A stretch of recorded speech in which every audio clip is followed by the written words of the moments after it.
Salut les Saiyans et bienvenue sur la chaîne DB Times, vos vidéos sur Dragon Ball. Dans le DB Flash d'aujourd'hui, il y aura énormément de news puisque la semaine dernière a été très riche et il y a eu beaucoup d'annonces, notamment le 12e chapitre de Dragon Ball Super, Xenoverse 2 ou encore l'épisode 44 de la série. Nous allons en parler maintenant.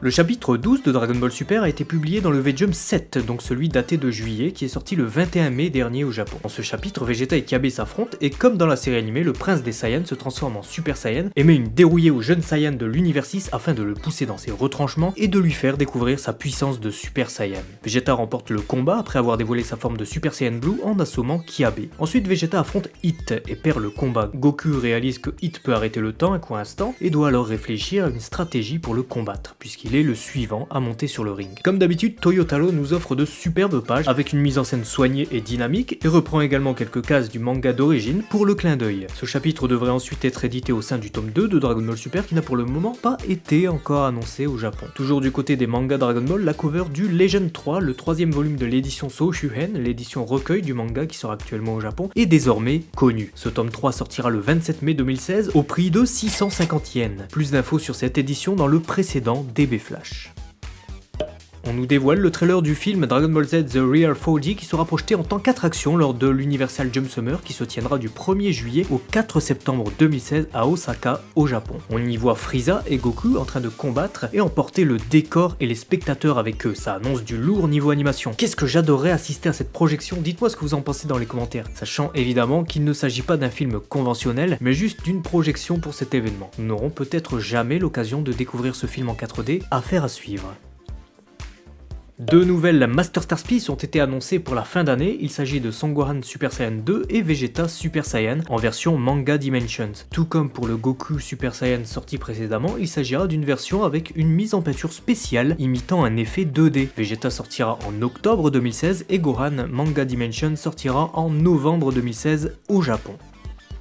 Le site officiel qui avait été mis en ligne lundi dernier, dont le compte à rebours se terminait mardi 17, a enfin livré ses secrets en dévoilant le trailer de Dragon Ball Xenoverse 2. Le jeu Bandai Namco développé par DIMS sortira cet hiver au Japon sur PS4 et sortira également sur Xbox One et PC. On apprend aussi que le jeu sera jouable à la Japan Expo qui se tiendra du 7 au 10 juillet 2016 à Villepinte via le Twitter officiel de l'événement. Si vous n'avez pas encore vu le trailer de Dragon Ball Xenoverse 2, je vous mets le lien directement dans la vidéo ainsi que dans la description.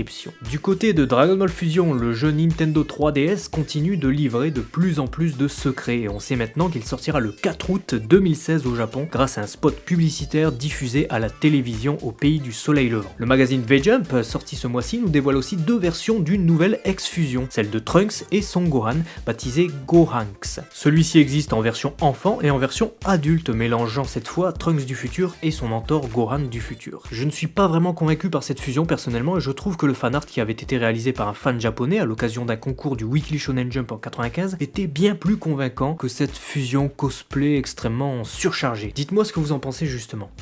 Le V-Jump de ce mois-ci est sorti et il nous dévoile l'arrivée prochaine de Trunks du futur qui avait été annoncé sur le site officiel de Toei Animation. Ici, le magazine de la Shueisha semble confirmer le fait qu'il s'agira bien du Trunks du futur que l'on connaît, puisqu'il nous offre une petite piqûre de rappel sur ses précédentes interventions dans la série. À moins évidemment qu'on nous mène délibérément sur une fausse piste. La réponse sera donnée à partir du 12 juin 2016 avec le nouvel arc qui débutera sur la chaîne Fuji TV au Japon. Dans le même temps, on apprend que la VF de la série animée Dragon Ball Super serait en préparation. C'est Anthony Panetto, un auteur-adaptateur spécialisé dans le doublage, qui dévoile qu'il a reçu les scripts de la série et que les 5 premiers épisodes sont déjà en cours d'écriture. Pour le moment, les comédiens n'ont pas encore annoncé leur participation, bien qu'on imagine que le cast habituel devrait être reconduit. Du côté de la diffusion nippone, l'épisode 44 a été diffusé dimanche dernier et puisqu'on va spoiler, cliquez donc sur la capsule anti-spoil pour sauter la vidéo ou passer au timecode indiqué.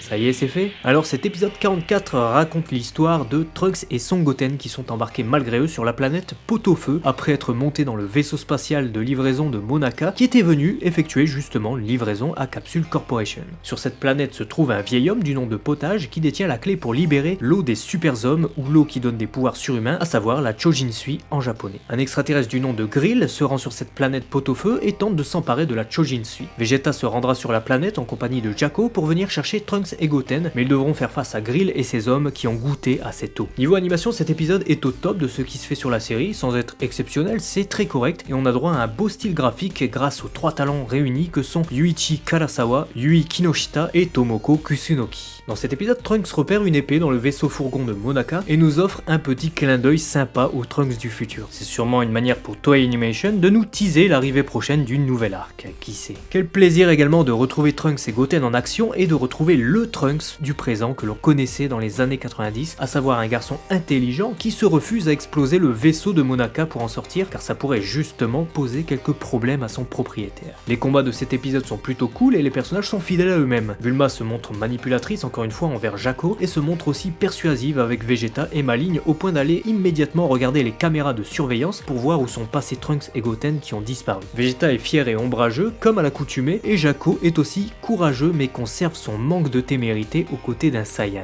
Monaka lui s'évanouit dès que les combats commencent et nous dévoile aussi une autre facette de sa personnalité que l'on ne connaissait pas lorsque le DJ de la radio se met à lire la lettre envoyée par le petit extraterrestre. Bon, je l'appelle le DJ simplement car il est crédité comme ça dans l'épisode, mais on dira plutôt le présentateur radio. On notera aussi les apparitions de Goku, Kaio, Bubbles, Gregory et Chi-Chi dans cet épisode. On apprend que Whis est absent de la planète Belus et que c'est pour cette raison que Goku est contraint de s'entraîner sur la planète de Kaio. Cet entraînement lui permet cependant de récupérer une partie de ses forces et de retrouver la maîtrise de son ki. Chi-Chi, quant à elle, intervient uniquement pour introduire la situation avec Goku, nous apprenant à nous et à Bulma que son mari se trouve sur la planète de Kaio et qu'elle ne peut pas le contacter alors qu'elle a besoin de lui pour aller secourir Goten qui a disparu. Au final, cet épisode est très divertissant et colle assez bien à l'univers de Dragon Ball, qu'il s'agisse de la première série ou de sa suite. Ça reste entre nous, mais le seiyuu de Whis intervient dans cet épisode bien que Whis n'est pas présent, puisque c'est lui qui donne sa voix au clone de Vegeta, qu'il semble imiter plutôt bien d'ailleurs. Masakazu Morita devrait donc être de retour dans le prochain épisode. Celui-ci devrait justement envoyer du lourd si vous avez vu le teaser, puisque ce sera l'occasion de retrouver Gotenks en Super Saiyan 3, quelque chose que l'on n'avait pas vu depuis la bataille contre Majin Buu mauvais dans la série animée. Bref, on est parti pour introduire le nouvel arc dans les semaines à venir, et en attendant, on prend plaisir à retrouver nos personnages favoris au sein de nouvelles histoires inédites.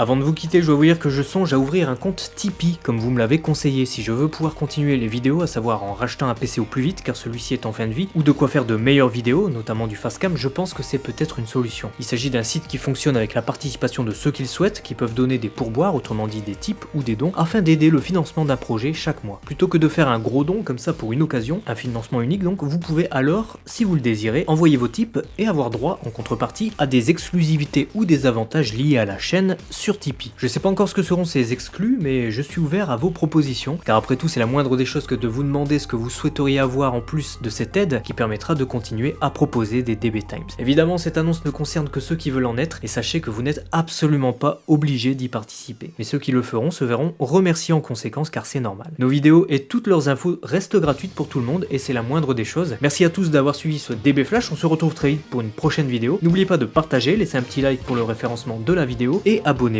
si ce n'est pas déjà fait. Matane!